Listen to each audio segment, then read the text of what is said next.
this evening. And tonight's proceedings are divided into two parts. The first part is private business, and this is where we basically run through some of the internal functions of the society. I'll ask the officers a series of questions, and you'll have opportunities in turn to ask questions of us. And then public business, the second part of this evening, is where we hold the actual debate, which is on the motion, "This House has no faith in the SU." So we'll be beginning with private business, and with that I call Jack Kennedy to the chair. I call this House to order and call upon the Record Secretary to read the minutes of the last private business meeting.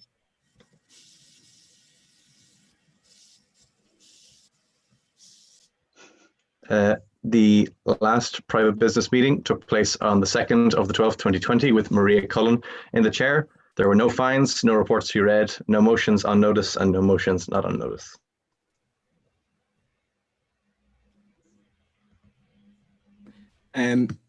Is there any objection to me signing these minutes as a true and accurate reflection of the last private business meeting? There being none, I shall pretend to sign on my laptop. I shall cede the floor back to the auditor. So now we run through some of the internal workings of the society. I'll ask the officers a series of questions, and beginning with Mr. Pro Treasurer, are there any fines? There's currently no fines. This is a bit of an old-fashioned question. We don't fine people, as Julie mentions every week. Yes, thank you. It's just part of proceedings. We don't actually fine our members. So, Madam Librarian. Yeah, so the time for questions is now open. If you have a question for any of the officers, be that about the society or how our day is going, you can ask those now. Reid has asked me how I'm finding my final year. The answer is moderately stressful, but muddling through.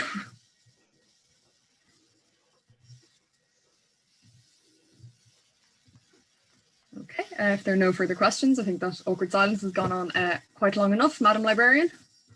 Excellent. The time for questions is now closed. Mr. Record Secretary, are there any reports to be read? There are no reports to be read.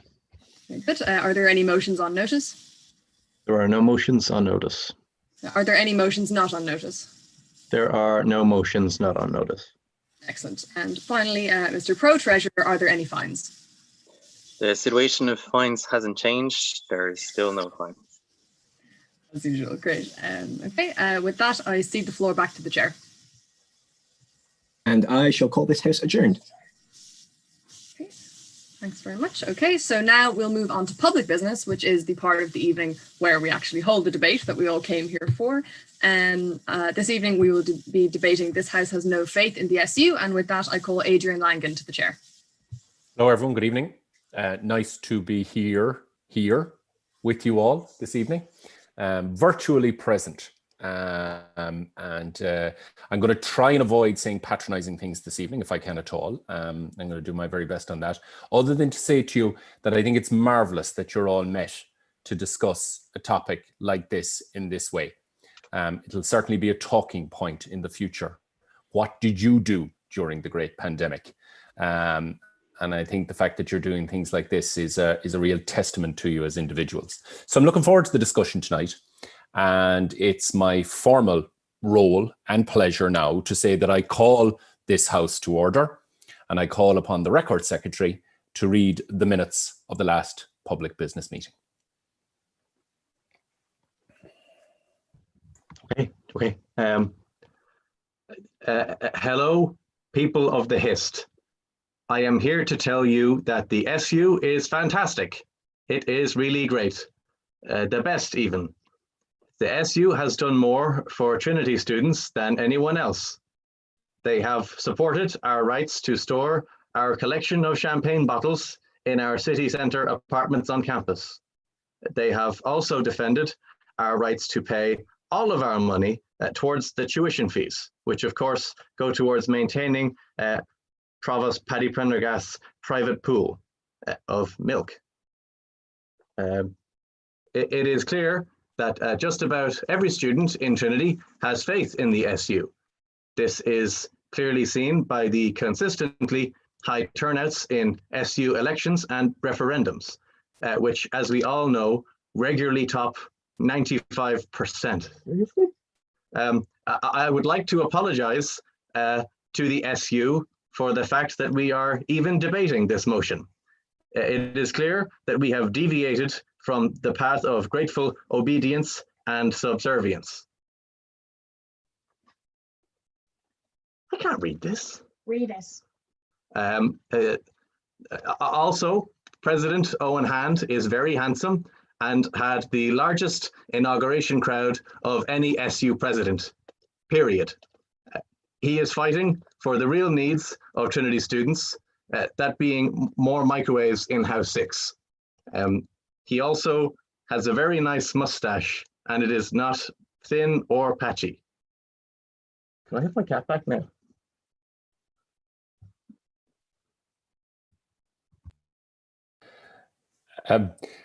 Thank you very much, Record Secretary.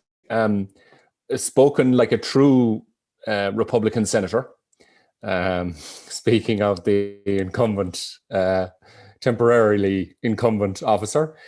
Not entirely sure how closely it reflects the proceedings of the last public business meeting of the College Historical Society, but nonetheless, I ask, are there any objections to my virtually signing these minutes on the basis of what we've heard? Any objections?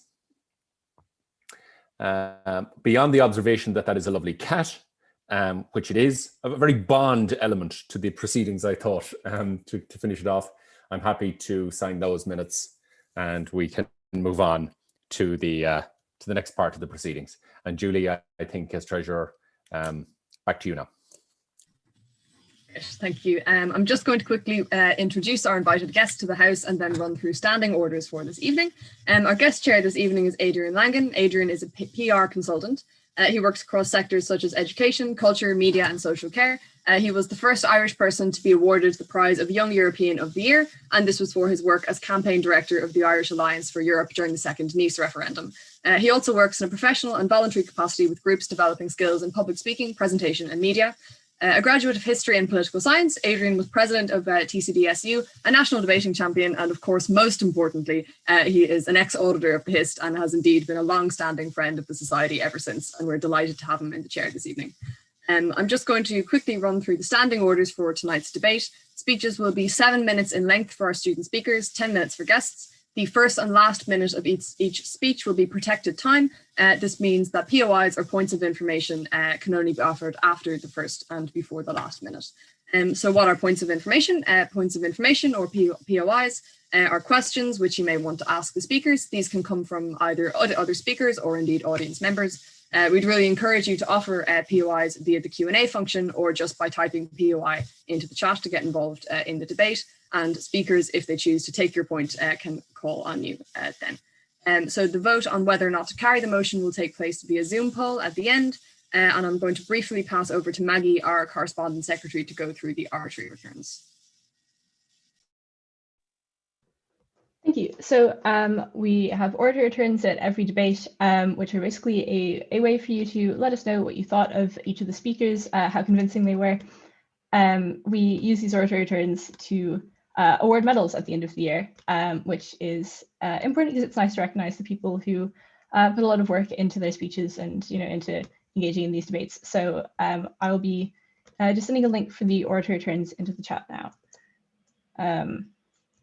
if I can find the link.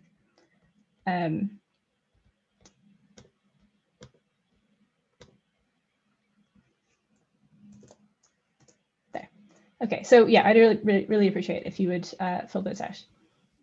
That's great, thank you, Maggie. And with that, we can finally get on with the actual debate part of the evening, and I cede the floor back to the chair. Thank you very much indeed, Treasurer. And to begin the debate this evening, which is on the motion that this House has no faith in the Students' Union, it's my pleasure to call on Christoph Hoyt to begin our debate. Christoph, the floor is yours. Thank you very much, Adrian. Right, so the motion, this House has no faith in the SU, which I do believe in, because as a first year, there's been very little interaction, or rather, No, there's been very little interaction between the student union and a lot of the students who have just been kind of left floating around in the void that is the COVID quarantine. So, you know, I'm also on the student union. I'm a class rep. So, yeah, that's kind of my position. The first issue would be that the amount of people that want to join the student union is a very good standard of measure to see how it is. Now, in geoscience, that's the class I'm in, there's about 60 people in it for this year. We had a grand total of nobody who wanted to be elected as a class rep, which you could just say is, you know, disappointing at best. I had to eventually do it because otherwise we just wouldn't have a class rep.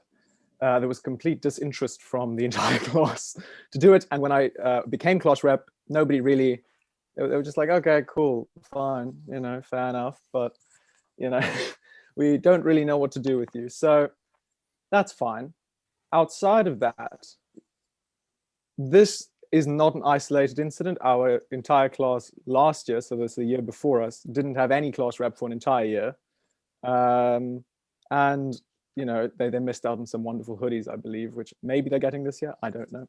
But in total, nothing happened to them. They were perfectly fine. And not having any relation to the student union didn't necessarily negatively affect them whatsoever. So there's already an indication of the irrelevancy that is paramount in this issue. So that's the first issue. The second issue is the student-to-student connection. I mean, that's an organization that basically the student-to-student wonderful that I just forget all my words.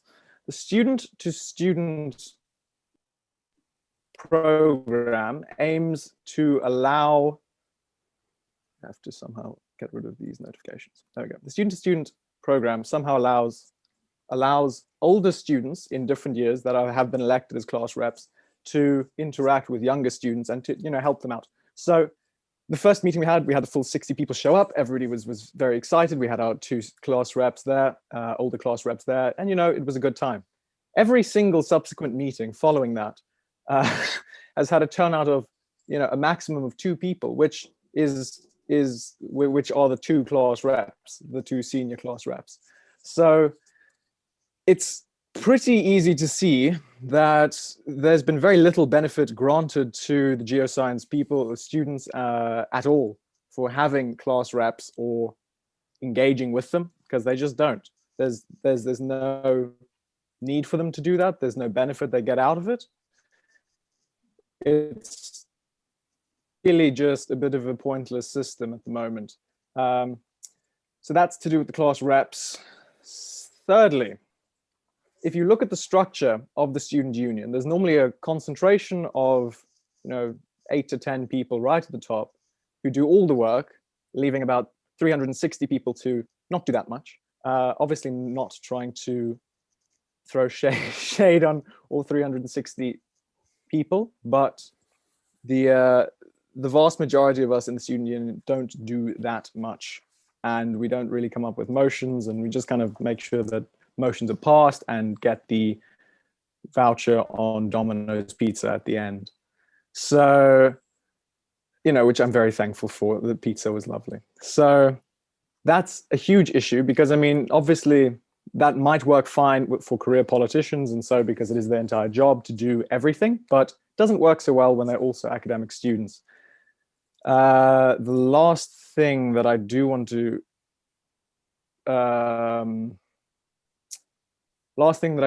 to deal with is just that when motions are passed, you have about a 30-second time period to debate the motion. And that is an incredibly, incredibly tight space to come up with any sort of meaningful argument for or against a motion. So if you do have an issue with something, well, too bad. You're not necessarily going to be able to make a compelling argument within that 30-second time slot. And outside of that, if tons of people did that, then the meetings would go on for ages and ages and ages, which is obviously not particularly pleasant for everybody either, considering, we started at 7:30 the other day. So, it goes on too long. So really, Can I just Julia, have a point of information Kelsey here? S2S is yeah. independent Yes. from right. the union. But they are and including the class reps, aren't they? Reps can be an S2S person, but Okay. they're not synonymous. There's plenty of people who are right. S2S, people who aren't reps, and reps who aren't S2S. Okay, right. Very helpful. All the council documents are sent to you days in advance. What is stopping you from reading these beforehand?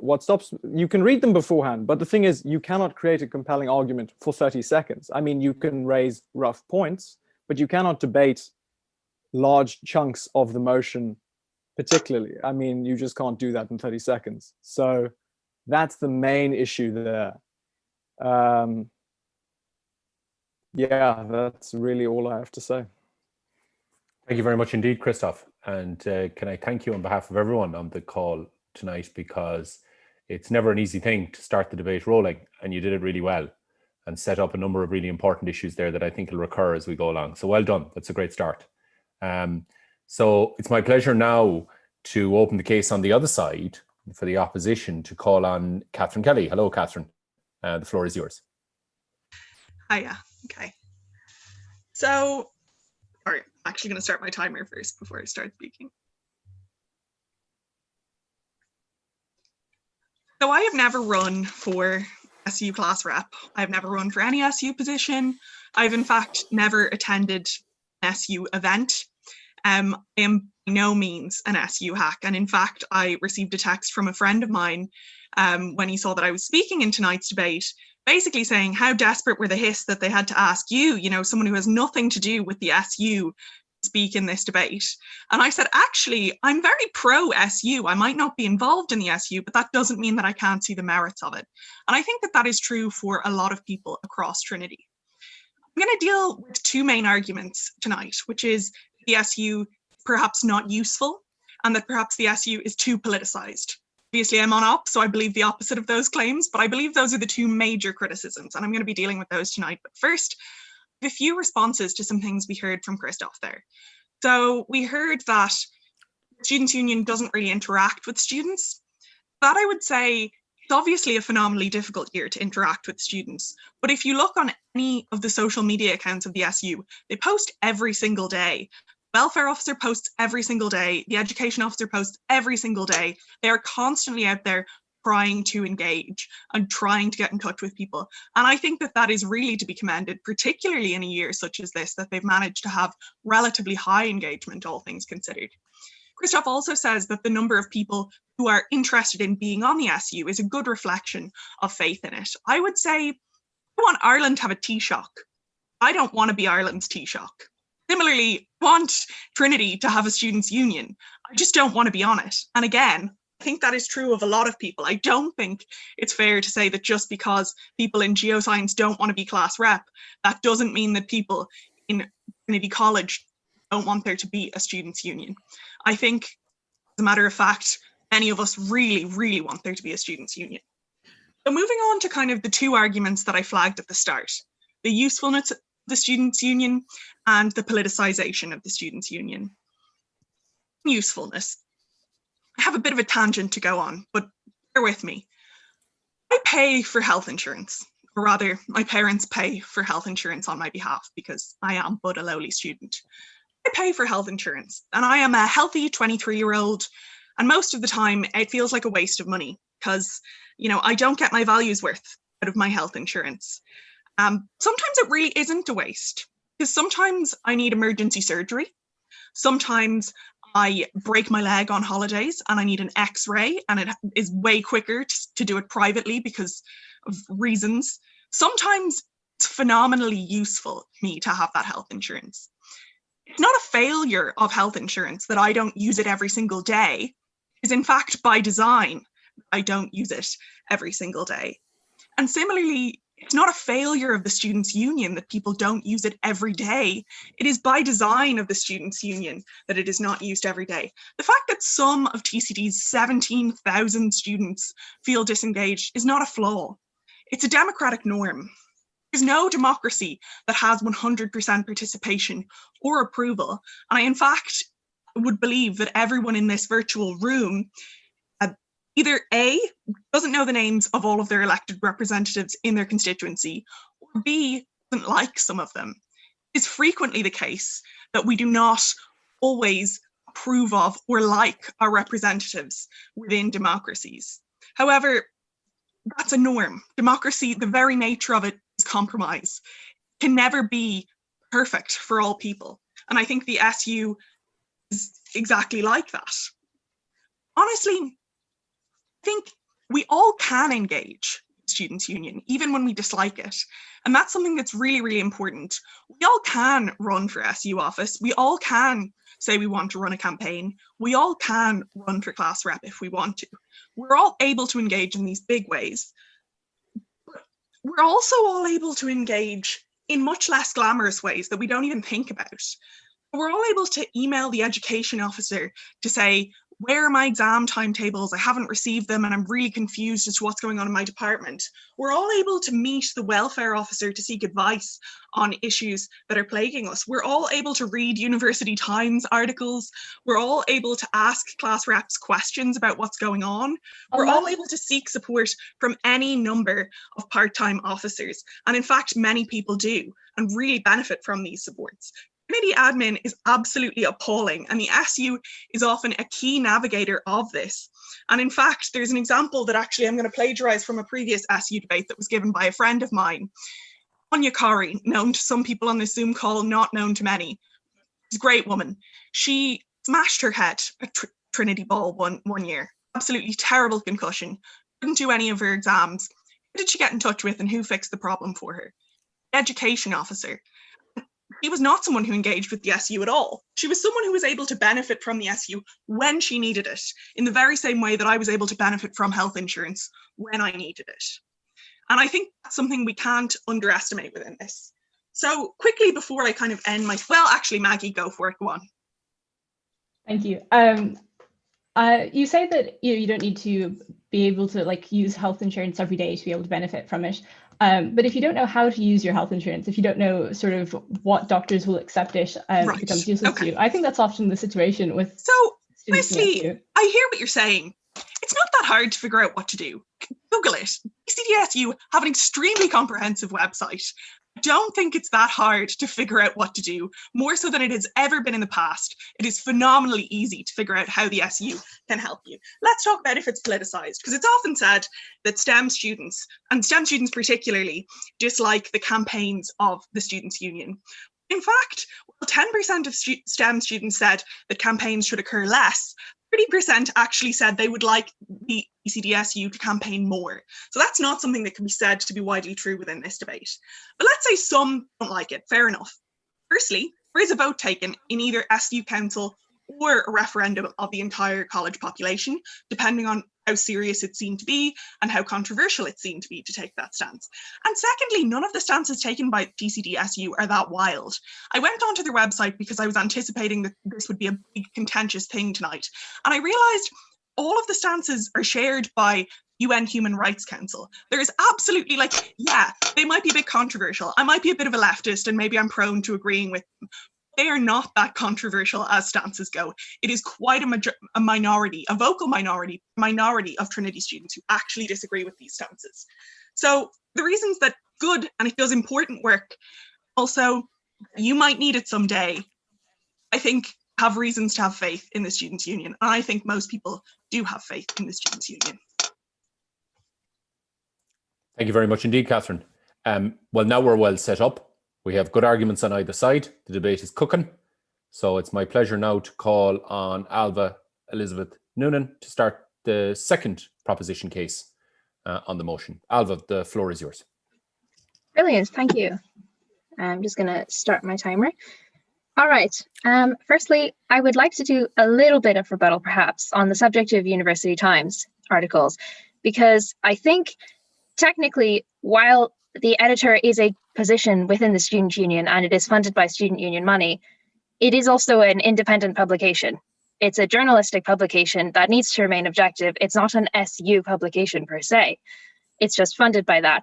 And as such, I would argue that the University Times is almost an entity of its own, even though it has a position on the SU, because it's funded by the SU, and therefore there is a connection there.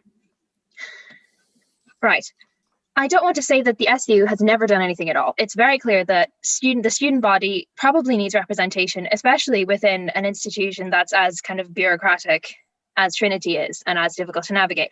And I think having people who are in touch with the people on the top and who actually understand, you know, the systems and how to navigate them is very helpful. And it's something that we all need, especially when you're just a student, especially if you're a first year or a second year and you're not sure what's happening and you're not sure whatever actually happened, you know, to have someone to reach out to who actually does that.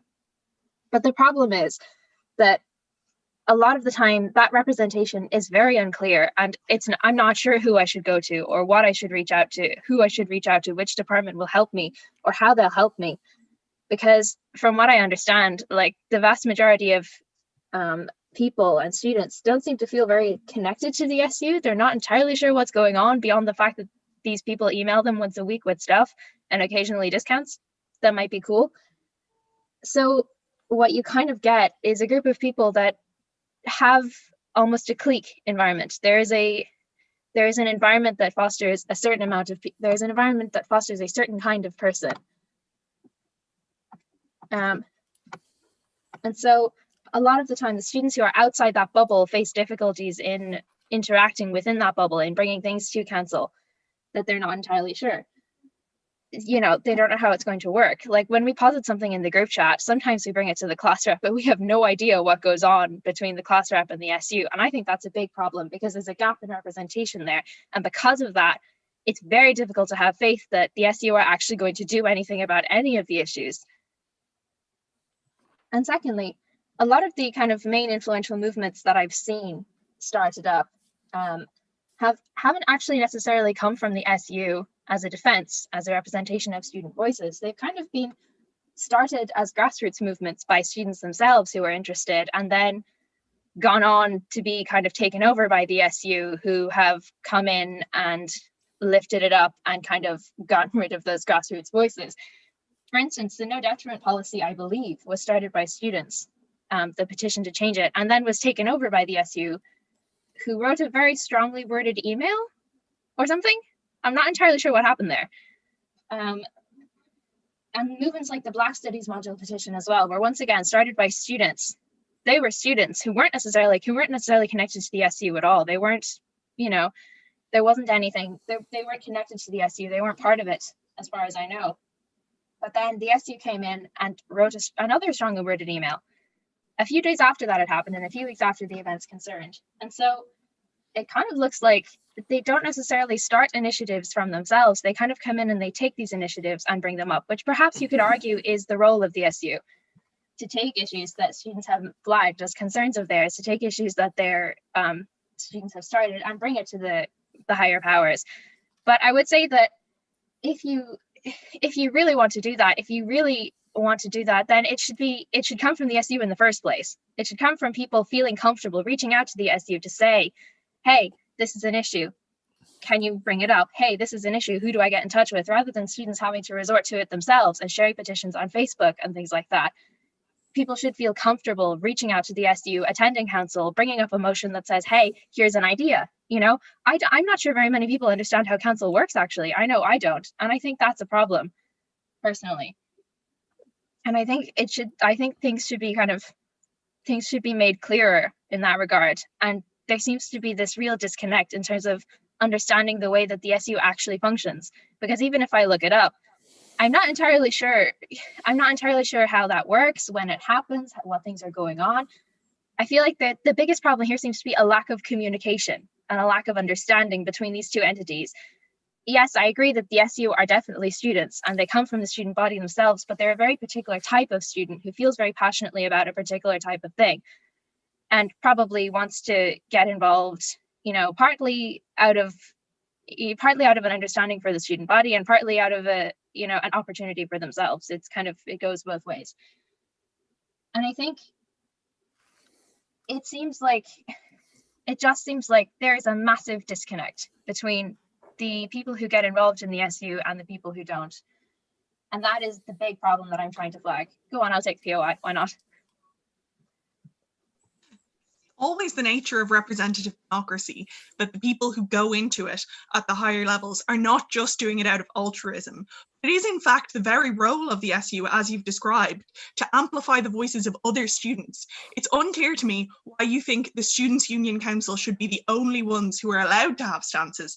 In fact, is a key cornerstone of the SU that they allow other students to have their campaigns and mandates amplified. And it's really clear how to start a campaign and get it. The ECDSU, by the way, found it on the website today.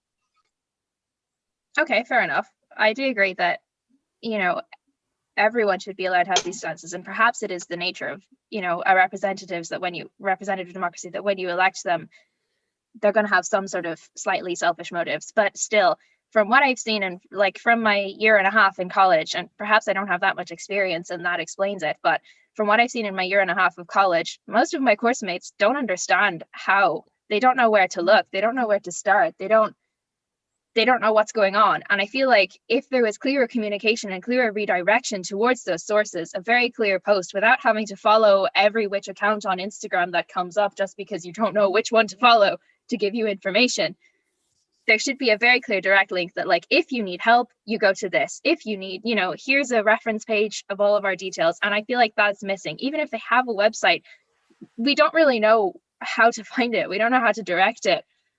And so even if you have those things there, there's a huge disconnect between the people who know how to find that, the people who know where to go, and the people who don't. And so I just want to conclude by saying that, yes, it is a representative democracy. It's a model of how things work in the real world, perhaps. But the problem is that the SU has become massively bureaucratic. And so the people outside the SU have no connection and no understanding of how to get in and no idea where to go and where to find it. And that is a huge problem. Thank you very much. Thank you very much indeed, Alba, for that very strong contribution, and which brings on our debate very well. Julie, you have an observation and an announcement to make now. Yeah, I'm just wanted to let our audience members know that we'll be taking floor speeches this evening. So if you would like to speak responding to what you've heard in the debate today, there will be an opportunity to make a 4-minute speech for or against the motion. And if you want to do this, please send Maggie, our correspondence secretary, a message. If you have her on Facebook, or if you don't, you can use the webinar chat to indicate that you would like to speak. Thank you very much indeed. Now, we move on now with our second speaker on the opposition side, and I'm pleased to recognise and call Yannick Gloucester, who is the chair of the TCD Students' Union Council. Yannick, the floor is yours.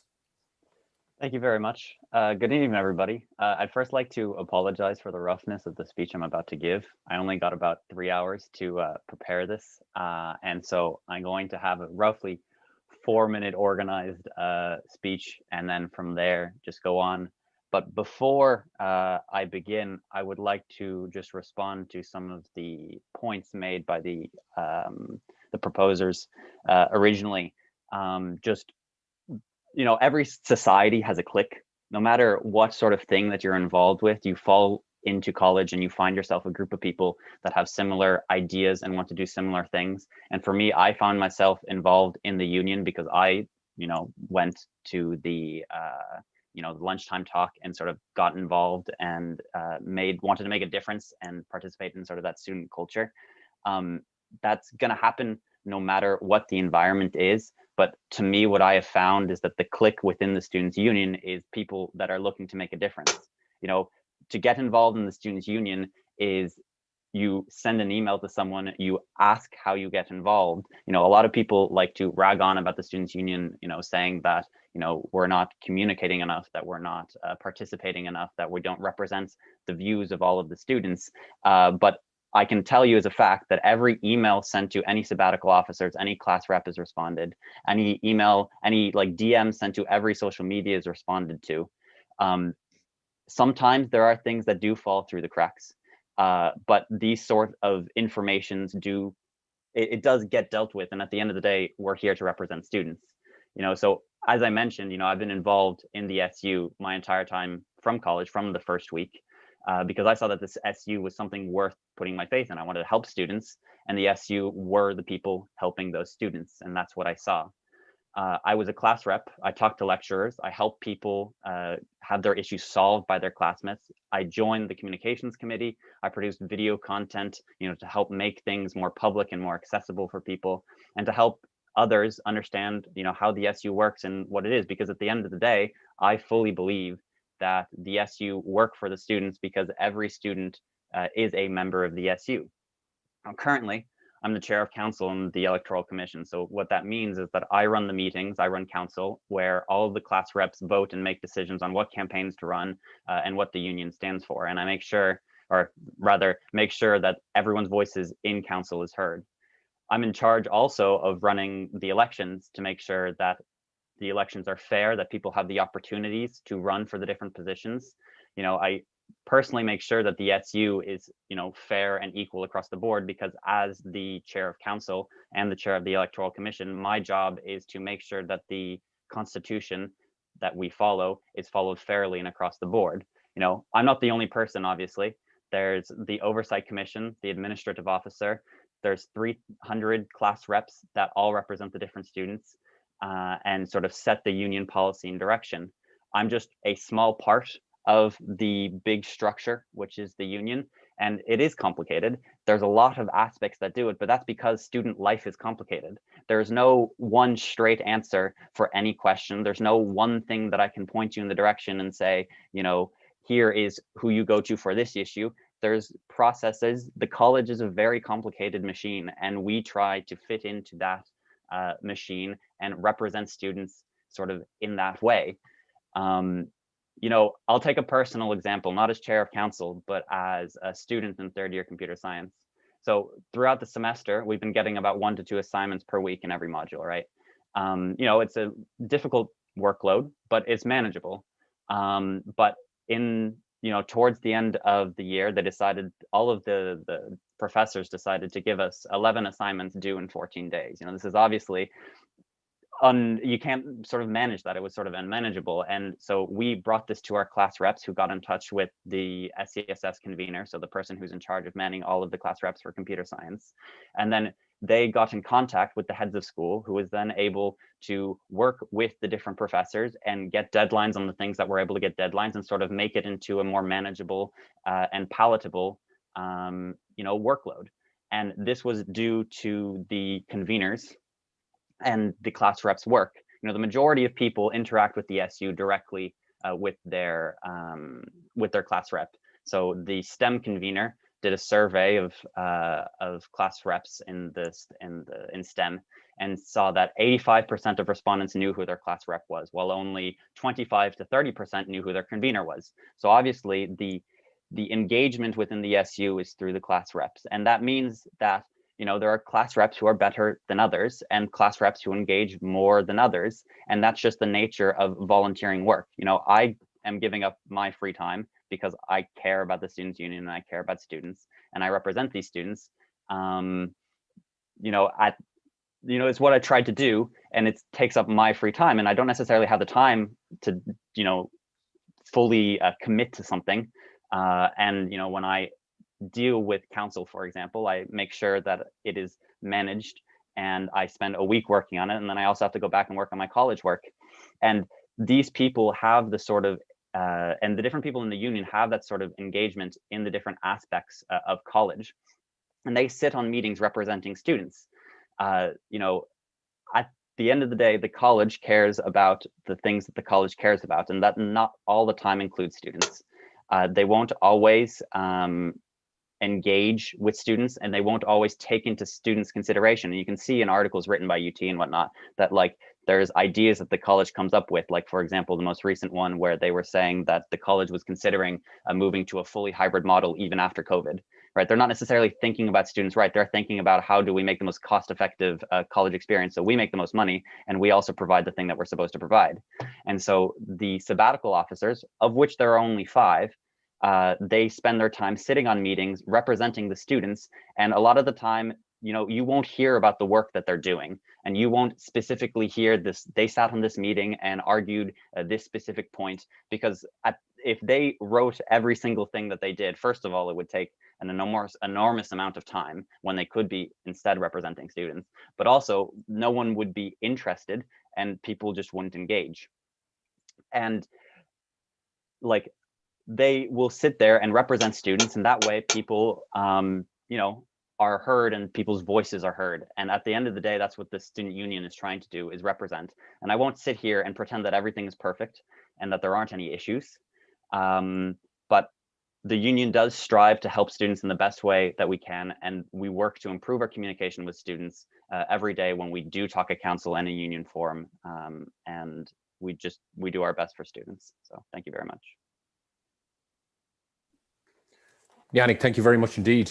And that set out, I think, a lot of the background. And I'm not intervening in the debate and saying this, but as a former sabbatical officer, Yannick, I recognise a lot of what you were describing there, a very great deal, indeed. So thank you for laying that out. I think it was very interesting and educative to hear it, and well put.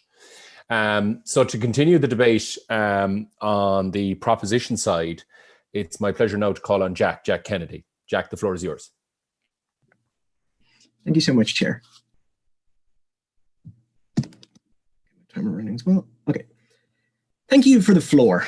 When Joe Hill wrote in 1913 that there is power in a union, he was not talking about the power to distribute dominoes vouchers. He was talking about the power of a union to collectively represent the interests of a large group, to be radical, to provide meaningful opposition to the interests of more powerful people. I'm going to do two things in this speech. First of all, I'm going to do some sort of kind of refutation, kind of statistics throwing to sort of contextualize this debate a little bit. And then second of all,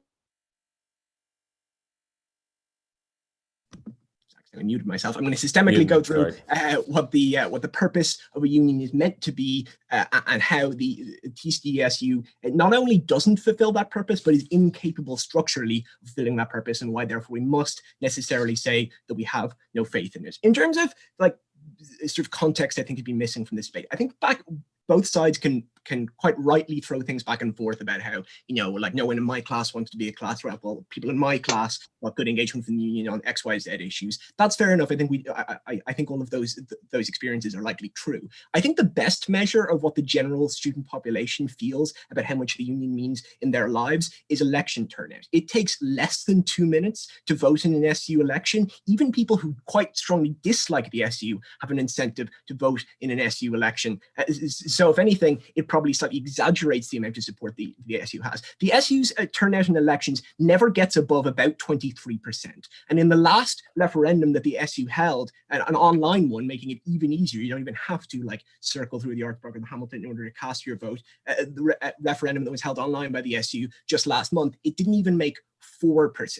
I also reject out of hand the idea that it is the responsibility of students to engage with the SU, that if there is a lack of engagement with the SU, it's just because students are too lazy. I think when an organization automatically signs us up for it, whether or not we want to, which is sort of a condition of entering Trinity, is the responsibility of that organization to engage us. If it claims to represent us, it is the job of the SU to come to us and to explain to us what it can do for us and why it's important. But last of all, I was at SU Council last night, and Patrick Prendergast, the most reactionary provost that Trinity has had in the 21st century, has overseen an increase in accommodation charges, who wanted to introduce fees for supplemental exams, who rejected the no detriment policy. I'm going to talk about more of these things more in a second. Turned up to SU Council, and the most that Owen Hand, president of the SU, could muster was to ask him if he had any funny drinking stories from when he was in college. No, not only should Paddy P not be invited to council, if he does turn up to council, he should be screamed at. He should be asked why he's so fun. Not only does he not care about the issues that affect students,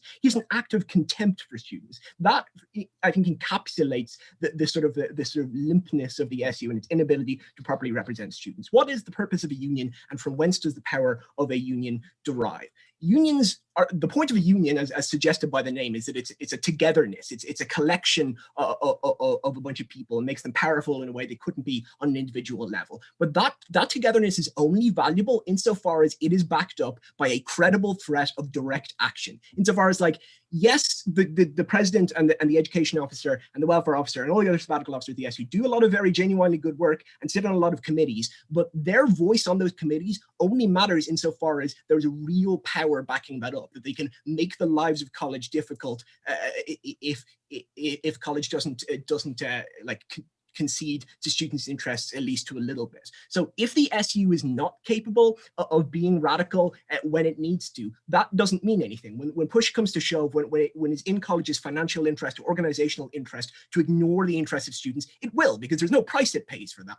People grumble a bit, but people's grumbling doesn't matter if you know for a fact that those people, the representative organization of those people, is never going to band together and actually do anything to meaningfully stop you.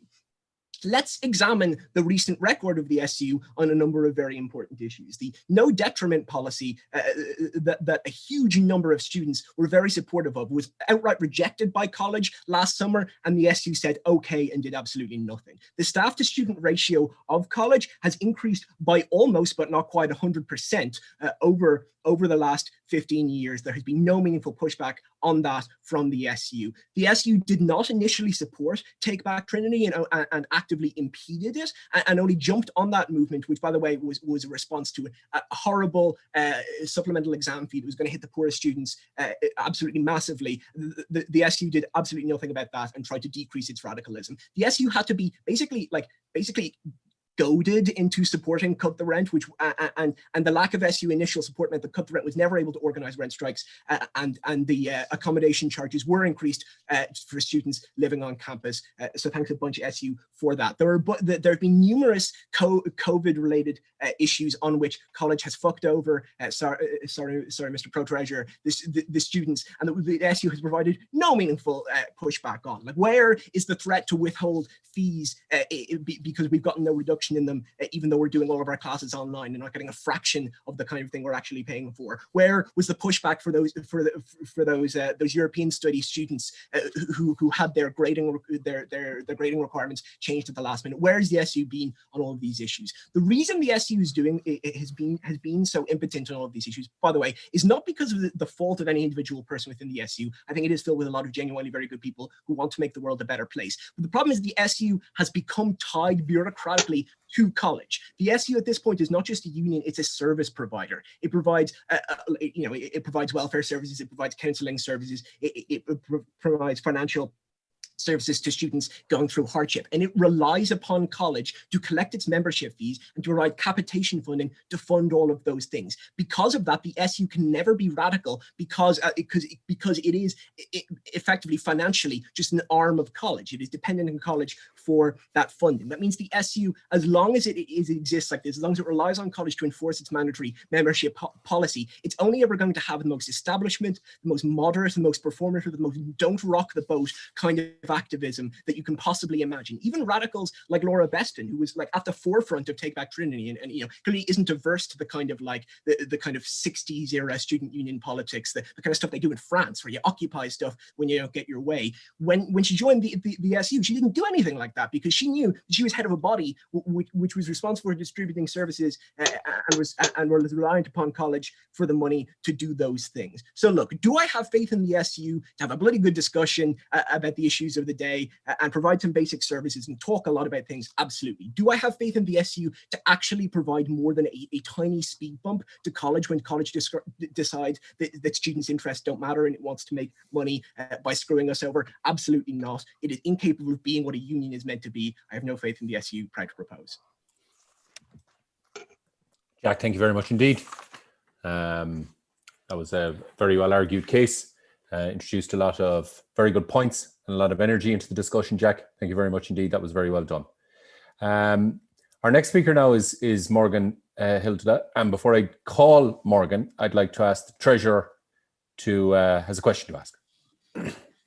So Morgan, this is your first time speaking in one of our Wednesday night debates, and as such you have what's called maiden's rights. If you choose to keep them, it means that no audience member or other speaker can offer you points of information. But if you choose to waive your maiden rights, you'll get a thunderous round of virtual applause. So would you like to keep or waive your maiden's rights? Hit me, baby. So you're waiving your maiden's rights? Yeah, that's fine. Excellent. Thank you very much indeed, Morgan. And it's my pleasure now to call on you, and the floor is yours. Thank you. Good evening. My name is Morgan, and I'm a third-year PPS class rep from California. I'm sorry to put you through another op speech by a Californian SU member in an aggressively patterned shirt. But sure, the Hist was more desperate than my dad begging my mom to take it back. Pause for laughter. Now, before you grunt in disgust and mute me for being a dumb American, let me just say that I don't blame you for not having faith. Also, please don't blame me for pausing. My laptop is about to die. Had to grab the charger. Okay. The SU has often been inaccessibly pedantic, inappropriately misguided, and disappointingly centrist for what is meant to be a union defending the interests of vulnerable students. Oh God, you're wondering, did they misunderstand what op means? Am I just an illiterate, inbred American? Should Sean have sent me another message making sure I understood which side I was taking in this debate? I'm getting there. So trust me, I agree that there are plenty of things we should criticize the SU for. We're in the midst of a housing crisis that has been accelerating for years, leaving many students with the privilege of choosing between extortionately expensive private student accommodation or chancing it in a rental market with landlords who literally do not care when your ceiling caves in. Vivian, 2 days ago. As many students and their families struggle mentally, financially, and emotionally during the pandemic, the SU has made no tangible gains when it comes to the reduction of fees, of which are the second highest in Europe, or rallied to reduce on-campus accommodation prices. However, to my friends who have no faith in the SU, I have a question. What is the alternative? At its core, a union is a banding together of individuals with a common goal to ensure rights are protected and interests are represented. Do you truly believe that without a students' union, Trinity McFucking College would respect and honor your rights and interests as students? Somehow, I find that pretty hard to believe. Have you lost your faith in the SU because students' unions are ineffective? Our own SU in the past has proved its capacity to rally students and force back damaging policies, such as the 2018 Take Back Trinity campaign, which killed the introduction of supplemental exam fees. Additionally, whether you agree or not that the SU should involve itself with national campaigns, it doubtlessly did contribute to the success of the gay marriage referendum and the campaign to repeal the 8th Amendment. So, have you lost your faith in the SU? Or have you elected, or more likely not elected, those who you had no faith in to begin with? Last spring, 1,269 people voted for President Owen Hand, who got 50% of the vote. He ran on a platform of microwaves. I mean, absolutely no personal offense to Mr. Hand. If microwaves are his passion, then I'm ecstatic that so many like-minded Trinity students have had their voices heard over the contentious and gripping issue that is electronic kitchenware. However, considering only 2,500 people voted out of the 18,000 undergraduates that make up Trinity's student body, perhaps certain candidates left us feeling a bit uninspired. Oh, you say, of course people aren't voting. The boring schmucks who sit through those hours-long council meetings don't really want to deal with what students are concerned about and only care about semantics and padding their resumes. Okay, fair. Then run. The Trinity SU is not some elitist aristocracy akin to that of the UK's parliamentary composition, or the cesspool that is American politics. Once you are enrolled in this university, whether you're a D4 lad, a culchie from Ballyhonus, or an American with grand illusions despite wearing the same sweatpants for a week, you have the power and indeed are empowered to get involved. If you despise centrism and explicit pro-microwave propaganda, you should run. If you're a global business major with aspirations to push Trinity to invest more in fossil fuels, you should run, I guess.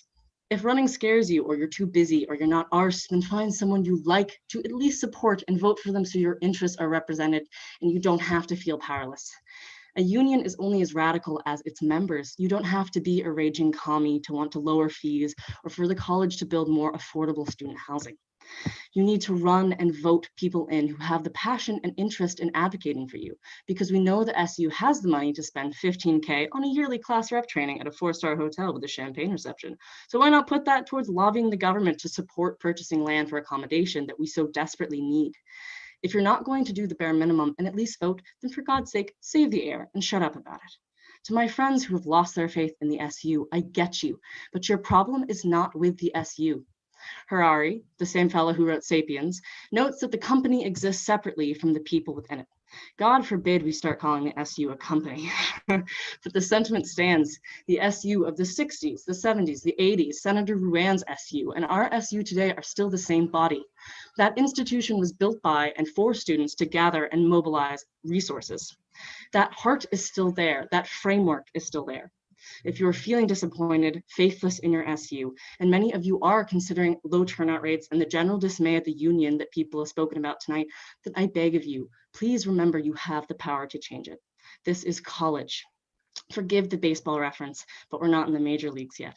Sabbatical officers hold their position for a year. This isn't a 6-year term US Senate death sentence. To lose faith in the SU means losing faith in our ability as students to organize and enact meaningful change. I implore you, stay hopeful, stay engaged, stay salty and critical, but for Christ's sakes, do something about it. Thank you. Morgan, can I make this observation to you in respect to your speech? That was your first speech at the Hist. Yes. Can I ask on everyone's behalf, please make sure it's not your last. That was a very fine speech and I really enjoyed it. Well done.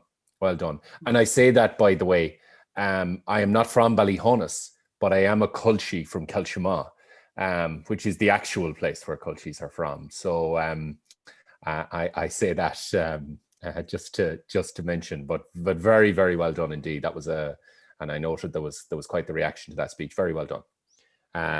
Great job. Right, I will. So we'll have just a couple of floor speeches. Very good. From audience members, as is intended.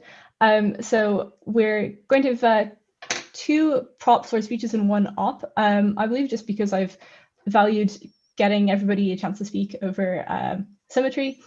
So we'll have a prop speech from Sophie Furlong-Tighe, an op speech from myself, and another prop speech from Ellen McHugh.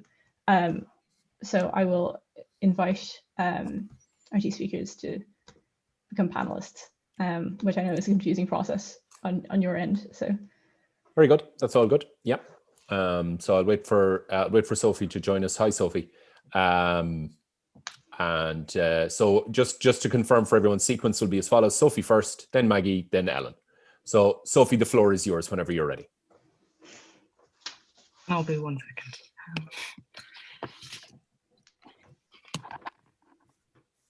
Okay, good to go.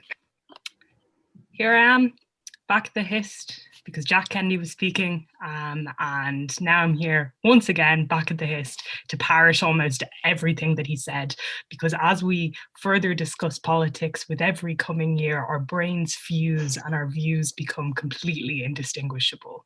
So what are we going to talk about?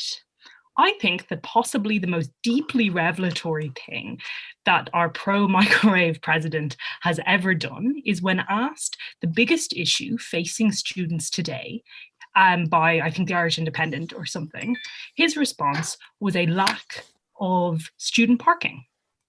I think that you have to be severely disengaged with the needs of students, with just the general wants of students, to have an answer like that, to not mention the housing crisis, to not mention the fact that we are attending college on our laptops, the fact that we do not have sufficient health supports, so that student counselling isn't sufficient, to say that the people who are rich enough to have cars can't drive them to Trinity. 652 people voted in the student union's last referendum. That is less than 4% of the body they claim to represent. If the student union was a country, in the world, it would have the lowest voter turnout out of all of the democracies. Obviously, I think that this should be deeply embarrassing to the student union.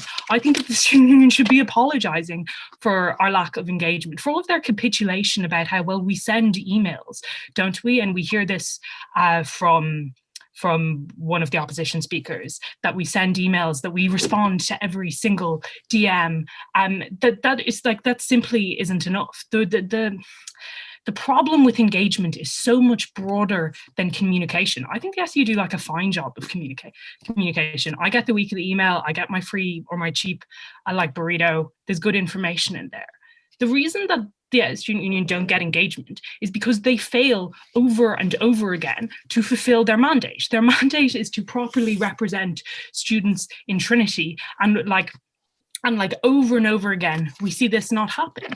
Jack touches on this when he talks about how we were like, please have a no detriment policy so that we can literally survive in college, so that final year students can get fair grades. And the student union were like, please, Patrick Prendergast, please give us a no detriment policy. And Patrick Prendergast said no. And they were like, okay, thanks for listening to our tiny little voice. Sending a strongly worded email simply is not enough. That just isn't fulfilling a mandate of representation.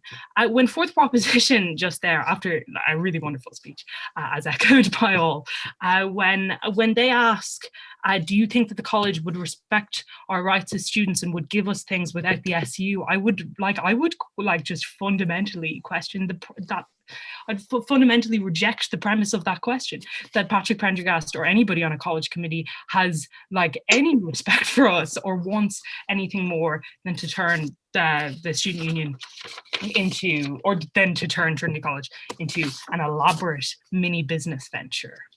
The student union, second point, 30 seconds. The student union doesn't give a shit about you. I think that this kind of vague misinformation typo scandal, if you didn't hear about it, I did write an article for it for Trinity News, which will be dropping on Tuesday. So read that. They said a referendum was about typos and it was about so much more. And then they apologized and they said it was a mistake that they didn't tell us what this referendum was. And I'm sure it was, but it was a deeply revelatory one. The message was that there are people who are involved and there are people who are not.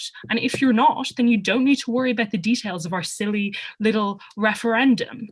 This is the elitist culture that fourth proposition fundamentally represents. They don't care enough even to like inform us on a referendum they expect us to vote on. And then they get very, very sad about student engagement. And they say, oh, if only more people would come to council and vote. Once again, I do have to say, I apologize for speaking for 4 minutes and 30 seconds, but I am a silver medalist, so you'll let me away with it, won't you?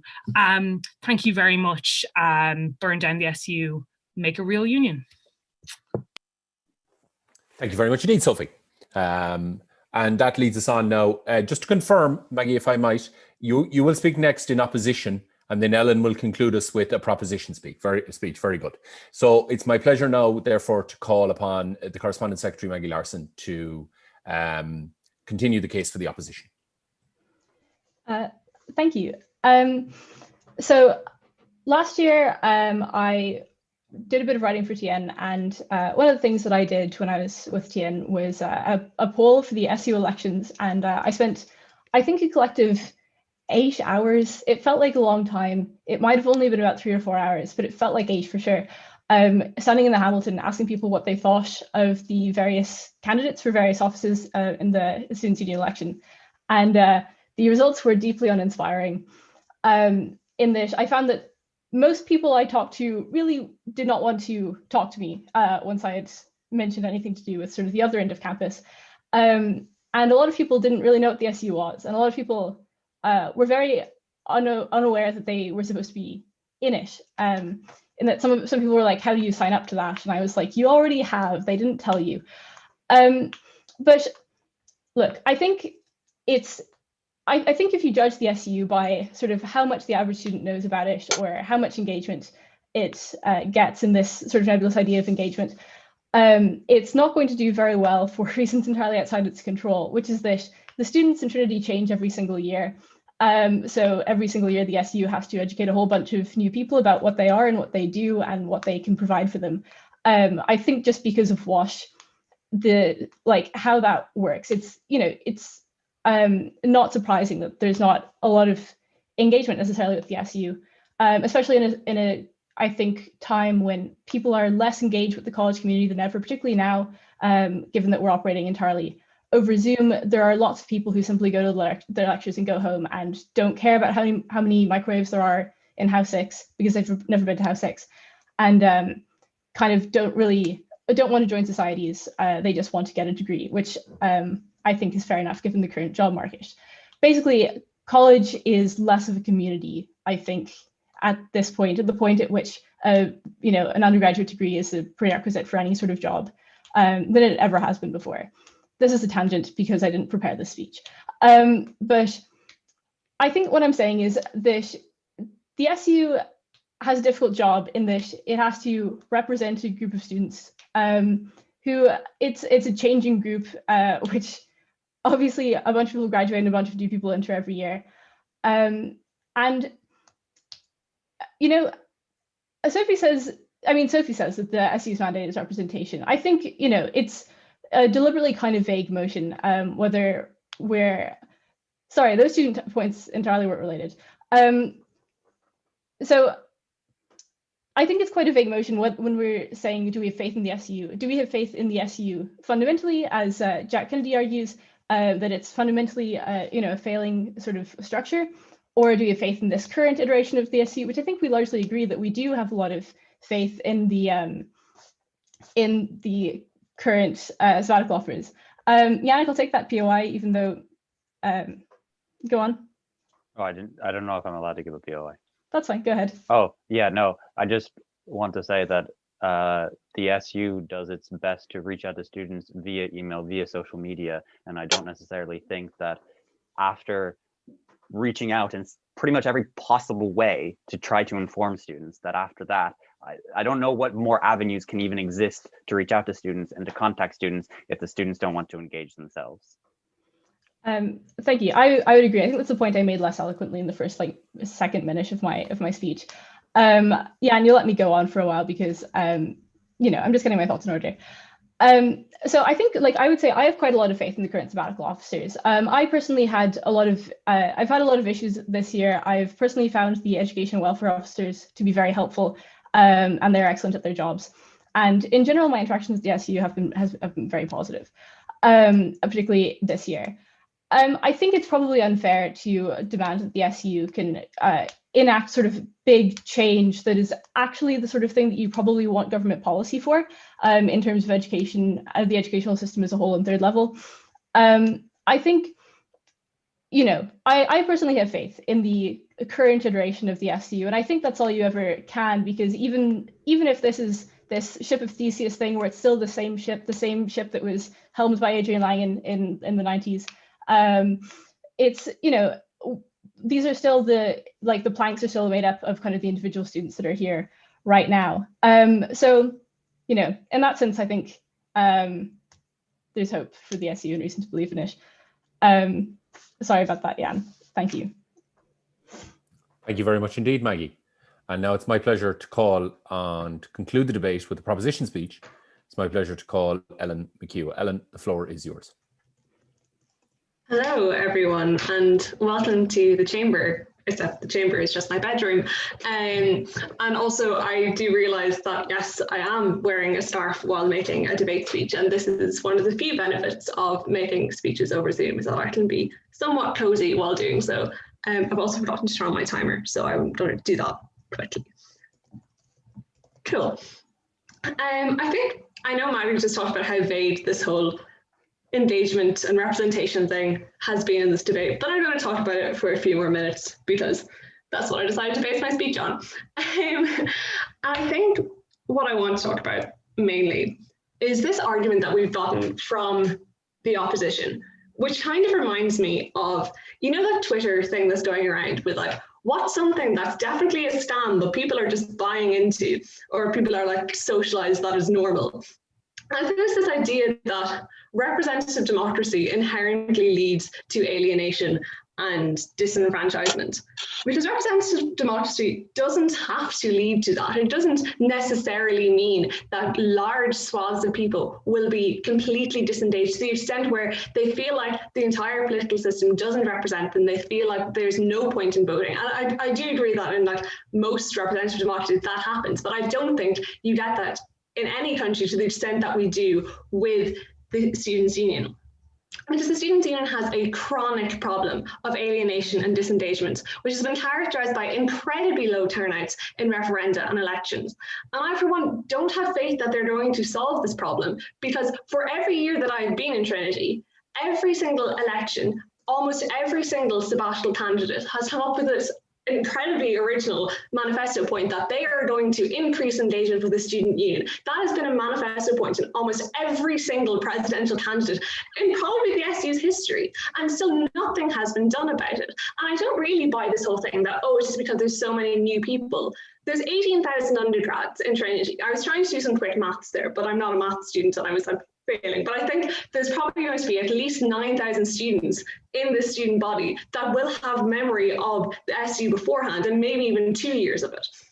And so I don't really buy that there's a lack of engagement just because they have to educate loads of new people about what the SU is. I think there's a much deeper problem. And I think every year the SU consistently fails to engage enough students to make it a viable entity. I also want to talk about council for a few minutes, and I'm so sorry, Anna, because I'm sure you're doing an excellent job, but I also just want to do about it for a few minutes, because I was on Twitter the other night, the night of the SU Council, and I was I wonder what's happening. And I was just scrolling through a few tweets, and all I could see were these in-jokes with like hashtag Yup Council. And I was like, I don't get this. What am I missing out on? Like, I felt immediately that there was all this in-joking nature of the SU that I just fundamentally couldn't engage with. So I didn't understand what they were talking about. I had no idea why this was in any way meant to help me as a student. And I think student council is, I think if you imagined it as like, what would it look like if every time there was a Dáil meeting, you went onto Twitter and you saw Leo Varadkar being like Yupperoctus and stuff like that. No, people would go absolutely insane. And I know we say that the political system in Ireland is messed up, but I honestly think that they wouldn't even stoop to that level.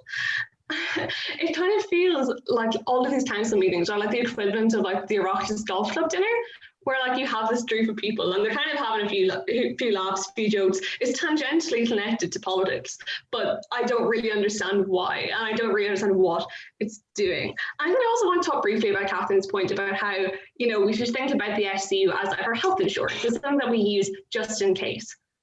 I don't think that the SU should be like our contingency option. It shouldn't be our last resort. It should be something that we can engage with every single day, something that we feel does represent us at all time. And yeah, I'm running out of time. 4 minutes does really quickly. But yeah, I really don't think that the SU is doing anything to engage students on a fundamental level. I think you have superficial attempts to kind of be like, oh, we're cool and relatable and we think about you. But I don't think there's anything fundamentally being done to ensure that students are able to engage with it on any level whatsoever. I'd to propose. Thank you very much indeed, Ellen. And can I just say to the 3 speakers from the floor there, thank you all very much collectively. You added a lot to the debate and it was great to get your contributions. So thank you all very much indeed. That concludes the speeches. And just before I put the motion, or rather I'll pass over to the Treasurer to put the motion to the House. I just want to say I really enjoyed that. It was a really good discussion. And I thought there was a lot of energy in it. And I'll have a word or two to say after the motion has been put, but only a word or two, because I'm conscious, you know, we've all got so many things we can be doing in level 3 that we couldn't do in level 5, and the night is yet young. So Treasurer, I'll hand over to you for the purposes of putting this motion to the House and taking the vote on the matter. Yeah, I think Maggie is going to set up a Zoom poll. Yeah. So everybody, the question before us is that this House has no faith in the Students' Union, and I will ask the Correspondence Secretary now to outline how that vote is going to be passed. I'm not voting, by the way, I'm not allowed. Everyone should be able to vote on screen. Okay, your vote is there. Please do, you know, reopen nominations is not a candidate in the Hist. It's aye or nay. No, although I mean, if you do fundamentally disagree with you know, my choice of motion, you can move a motion to change the topic for debate. Although I will be very sad if you ever do that, because, and so will probably our guests. Okay, so everyone has voted. Very good. Okay, well, can I ask the Corps Sec to announce the results? Oh, here we are. Wow. Here we are. The motion has been narrowly carried by 53% to 47%. Well done, everybody. Okay, that was great. Now, I think now I'm allowed to express an opinion I think. So just to pick up on that point I'd made just before you voted, just to say, I really enjoyed the discussion. I thought there was a lot of very good points. There were a lot of very good points made. I thought there was a lot of very positive energy. I think a lot of people will recognize that many of the points being made on either side could be made on the other side, just if with a little bit of work with a screwdriver, let's say, in the sense that there was a lot of genuine efforts being made to understand how this institution, which represents the students, can best do its job for students and for a wider system of equity and fairness in the context of Irish higher education provision, which I think is part of its wider mission as well. So what I'm going to just say to you tonight for a little few minutes is just to reflect on some of my own experience. As was mentioned, I was president of the Students' Union in the late 1990s, that is, having previously been auditor of the Hist.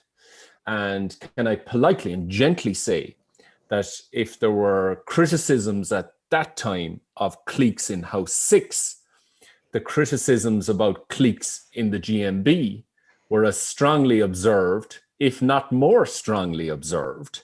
And I say that as a candidate for presidency of the Students' Union coming out of the GMB. You can imagine some of the stuff that was thrown at me, and there was no social media then. So that was part of the story. I think it reflects, though, the truth of the matter, which is that when any group of people come together for any collective purpose, they will always be the insiders and the outsiders. And how you manage that dynamic between insiders and outsiders is part of the story of the Students' Union. And I want to reflect a little historically on that. When the Students' Union was first set up, it wasn't called the Students' Union. It was called the Student Representative Council. And that was in the late 1960s. And if you happen to root in the records of the Students' Union, you'll find a marvelous publication from the late 1960s, which is written by the chair and the vice chair of that august body. And the chair and the vice chair did not quite see eye to eye on all of the major issues. And as a consequence, this document, the guidebook, is quite literally split in half. In the first half, there is a discussion about what the Students' Union can learn from the revolutionary government of Albania, which in the late 1960s had some, observations about the world and how it might be organized. The second part of the Students' Union guidebook spent much of its time, or the Student Representative Council guidebook, spent much of its time explaining where you could get contraception, describing the nature of social divisions in the city, proposing liberal, for its time, approaches, and outlining how you would go about the representational duties in terms of educational matters on the campus. The two points of view which have been the tension and dynamic within the Students' Union since ever it was founded. The union does its bread and butter work, very well laid out by Yannick, I felt, in terms of the work it does day to day to represent students. It does that sometimes well, it does that sometimes badly, and sometimes it does it, maybe most of the time, maybe too often, indifferently. The challenge is to do it as well as it can. It can only do that well if there are some people lighting fires around it, which is why I always felt the argument which Jack was outlining between radicals and moderates in the Students' Union is truthfully too stale a one. The moderates in a union need radicals. Radicals need moderates. They actually have a role in terms of keeping everybody on their toes. I always found when I was in the Students' Union that having the radicals at the Students' Union Council was a very helpful thing indeed when I went into college, because I could say to them, oh, look, see who's behind me. Now, if I can't get a reasonable deal here, these guys are going to criticize me very, very strongly. So what can be done? Now, that's a classic moderate political tactic, but it's one that can be used by a union.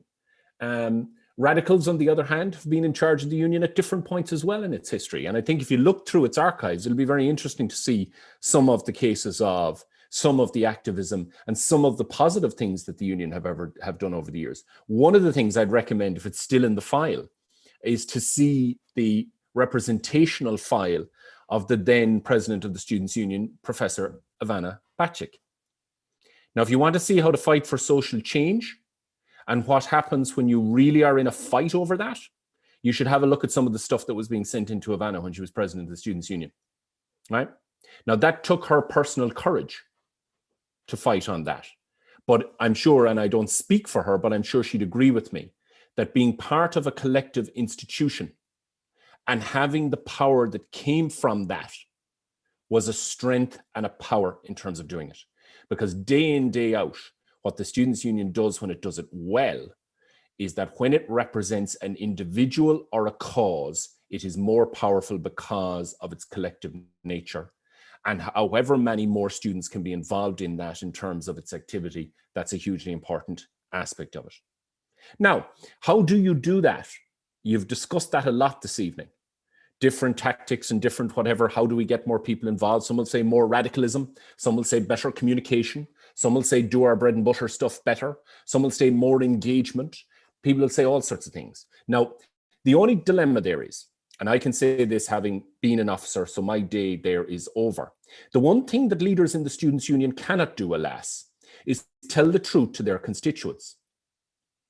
Which is, if you're apathetic, I'm afraid there's only so much we can do. See, politicians and Students' Union leaders don't like saying that to people because people don't like to hear it, right?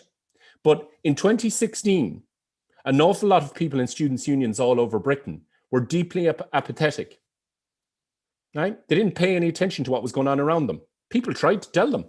You know what's happening now? They're being dragged, kicking and screaming out of the future by a bunch of extremists who are weaponizing the past in order to deny them their role and life in the 21st century. That's what happens when people are apathetic, okay? And we know enough in our world at the moment about things that are going on to say that's not some abstract discussion, right? That's happening here and now. And yes, there is a responsibility on leaders in the Students' Union and otherwise to mobilize, to engage, to come up with new and positive ways to engage people and to ensure that the widest possible circle of people are involved in discussions and so on. But there's also just a responsibility on people as students and citizens to pay a bit of attention to the wider world around them and not just what's 6 inches in front of their face, right? And if you don't recognize that that's part of the story, it's, I suppose, an opportunity lost. But that has to be done with a certain kind of, and I think, look, like everything, it's like winds blow. Different times, different things become more animating and more, I'm sure when it came to Students' Union activity at moments of great social change manifested in referenda or in other wider referenda, it was probably easier as a Students' Union organizer to get more people involved. You know, that's the historical position. And then those things wax and wane over time. And it's an issue of trying to manage that, I guess. But what I would say is, in terms of having a students' union is ultimately, it's two things. It's got to be two things. It's its basic function of doing the job, and then it is a vehicle for social, cultural, and political change. It has to be both those things. Too often the debates are it must be one or the other. It must be both, or it's nothing. And it's about how you manage those relationships in and out of one another. And the final observation I'd make is this. When I was a Students' Union officer, if I went in to represent an individual, it was always to the advantage of that individual that I was from the Students' Union. Did I represent them always as well as I might? Probably not. Some days I did it better than others. That's the truth. And that's been true for every class rep and every Students' Union officer since the dawn of time. But it always advantaged the student that I was in the room. And I thought, forgive me, the person who made the observation may again have been Yannick, it may have been someone else, whoever made this very wise observation about the point of the individual arguing their case always feels vulnerable because they do not know what effect that will have on them as an individual subsequent. The Students' Union is not only an insurance policy, it is a shield. It is a shield against that. And again, it can do it well or can do it not so well. but getting that point across to people that it is always the case. Powerful institutions do not like collective organizations. They don't. They prefer not to deal with them because that makes life easier.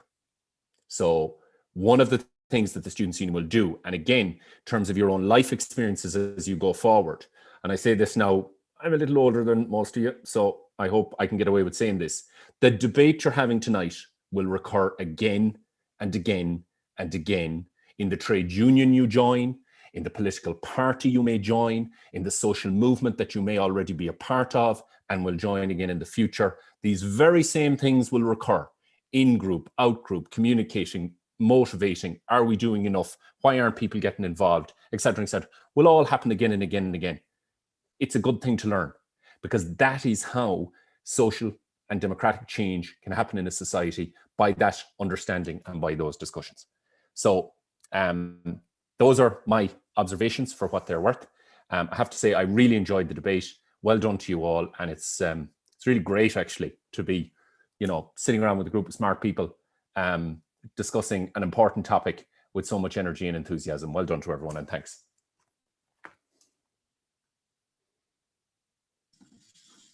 Thank you so much for that chair's address, Adrian. Indeed, I think a lot of your comments are very applicable not only to the Students' Union and political parties that we may end up in over the years, but also to trying to run student societies, particularly in these challenging times. So thank you for that. I'm just going to quickly run through some of our upcoming events. I'm aware that we're going into week 12 of term, so things are probably winding down society-wise and winding up academically for most people, but the Hist is still very busy and still has plenty going on. So our final debate of term next Wednesday night is on the motion, "This House would professionalise the GAA," and I believe Maggie has lined up some fantastic guests for that debate as well, so I'd strongly encourage you all to come along. And then this Saturday at 5 p.m, we have clerks, which is the meeting where we will decide what motions we are debating next term. And I'd really strongly encourage everybody to come and make their voice heard at that meeting, because these Wednesday night debates are supposed to reflect that the discussions we're having as students, the discussions we would normally be having in person in the GMB or around college, and now mainly conduct over social media. So come along at 5 o'clock today to clerks to discuss what motions will be on our Hillary term card. And then also on Monday night, we run novice training for students in their first year of college debating. And so that's where we basically help and teach people how to get involved in the competitive debating circuit. And then finally, this Tuesday, for anybody who's Garda vetted, we are always looking for judges for the Leinster Schools debating competition. And of course, you're always able to sign up to speak in our chamber debates, of which we will have many next term. So with that, I cede the floor back to the chair to adjourn public business. Thank you all very much. Thank you very much indeed, Treasurer. Pleasure to do that. There were great times when you could say, right, well, the Stags, is it? But since we can't do that at the moment, can I say it's been a pleasure to share this space with you tonight. Keep safe, keep well, everybody, and you know, at some point in the future, we'll be able to have a reception in the conventional sense, I hope. And but well done tonight. It was a really good discussion, and thank you all very much indeed.